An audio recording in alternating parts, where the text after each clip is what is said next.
Okay, hi guys. Sorry that I'm not there today.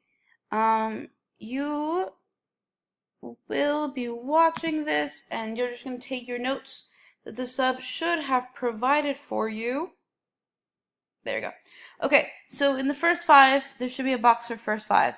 I want you to identify 3 characteristics of life that the following things will display. And then are there any characteristics of life the item does not display? If yes, name those characteristics. So a robot. Think about 3 characteristics of life that a robot could display, and then like 1 or 2 that it couldn't.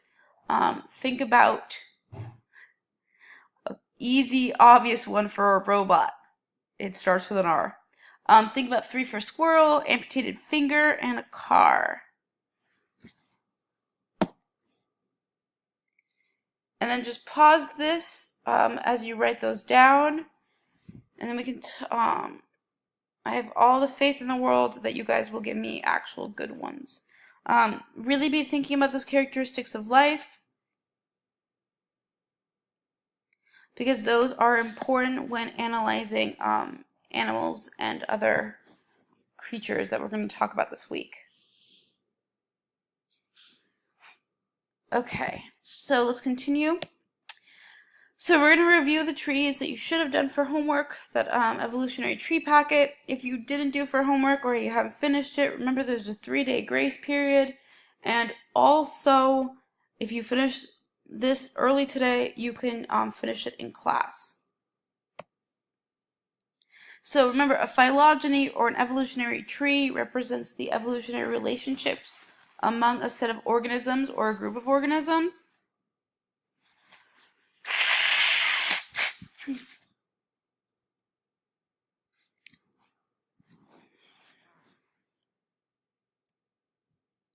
So here we have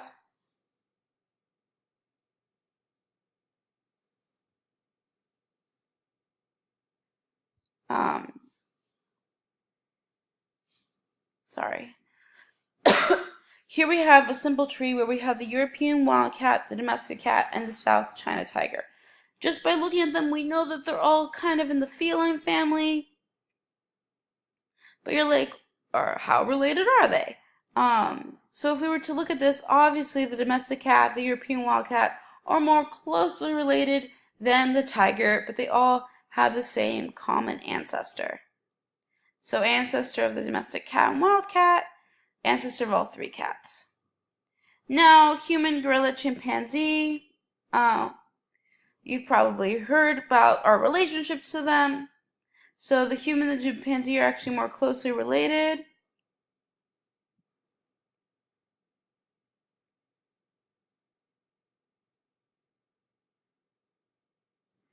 And then a gorilla is not as closely related to a human. So, but we still have this common ancestor, and this is a branch. And these are all extant species, as in they're still alive currently.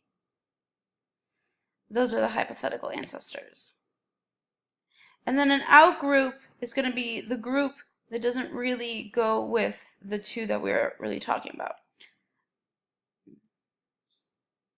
So these are different examples of trees. We have an unrooted tree where it's just like these are all the ones that happen. These are the ones that are more closely related compared to like E.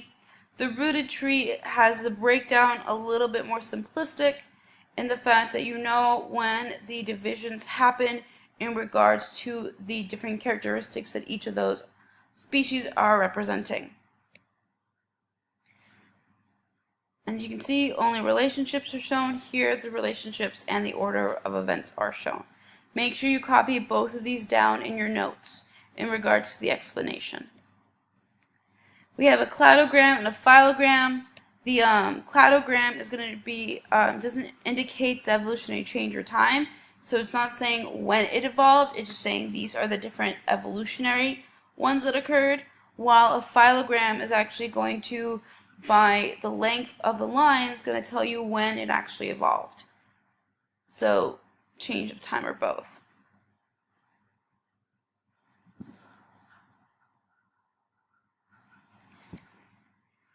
So there are three possible layouts when we talk about the different kingdoms that we have and the different evolutionary aspects. We have a circular rooted tree, which is a regular tree, and then an unrooted tree, and each of those are going to be spread out depending on the kingdom and how we're talking about it. It is way more complex than these pictures. These pictures just show a subsection of the complexity. And then convergent evolution.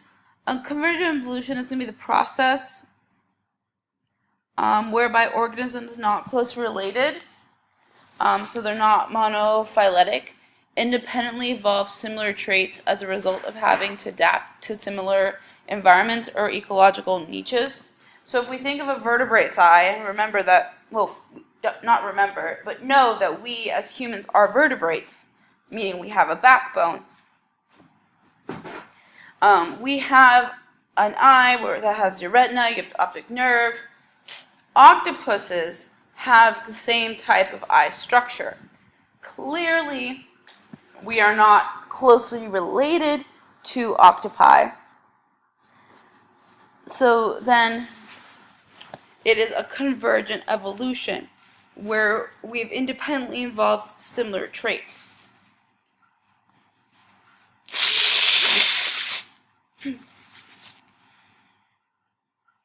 So here we have all of these different species, and with 20 species, there are so many different tree possibilities. That's 100,000, million, billion, trillion, zillion. I don't even know what number this is. But there's lots of possibilities for trees. However, only one of them is actually correct.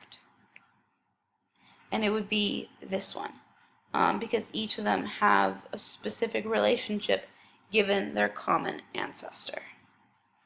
And now we're going to move on to classification system. So classification, you're not going to do the card sort.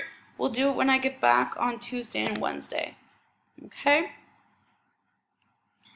Now, boop. So the classification system. The classification system we currently use right now was developed by Carl Linnaeus. With this system, organisms are classified according to the greater or less extent of their similarities to other organisms. So when we were looking at those trees, those were originally created based on this classification system. So here we have the kingdom Animalia, which is broken down to the phylum Chordata, which is broken down to the class Mammalia, order Carnivoria, family Ursidia, genus Ursus, and then we end up with the species Ursus arctos, the polar bear. And so we have all of these different animals that correspond to the kingdom Animalia, the animal kingdom. But as you break them down to different types, you can narrow it down. And that's part of the classification system. That's part of the phylogenetic tree. So classification system goes kingdom, phylum, class, order, family, genus, species. At your table or by yourself, preferably, so you're not too much talking, I want you to think of a mnemonic that helps you remember. The one that I usually use is Kings Play Chess on Fluffy Green Seats. It just works really well. The largest group are kingdoms. The other groups break down the organisms into smaller and smaller groups, with the smallest being species that we're talking about. There's actually a smaller group called subspecies, where a species is broken down even smaller, but they're theoretically the same species. And then species are defined as a group of organisms that can reproduce to produce fertile offspring. So like a liger, the combination of a lion and a tiger is not fertile, so it's not actually its own species. When naming these species, we use Linnaeus' binomial system. The binomial system states the scientific name of an organism into two parts, the genus and the species. The genus is first, followed by the species. So here it's two different examples. Homo sapiens, you can write, humans are Homo sapiens. So you can write it as the full Homo and then sapiens, or H period sapien. If you're writing either way, the genus always capitalized, the first letter is always capitalized. The S or the second letter of the first letter of species, never capitalized. If you are typing it, it's going to be italicized. If you are writing it by hand, it should all be underlined. So any single time that you are told to write binomial system and name a binomial species, you have to underline. Is that clear? It better be, because that's going to be a pop quiz question on Tuesday or Wednesday. So know that. So in a moment, I want you actually pause in a second, and I want you to write these correctly. So think about what should be capitalized, think what should be underlined, what shouldn't be capitalized. So pause right now, get that done. I'm going to blow my nose.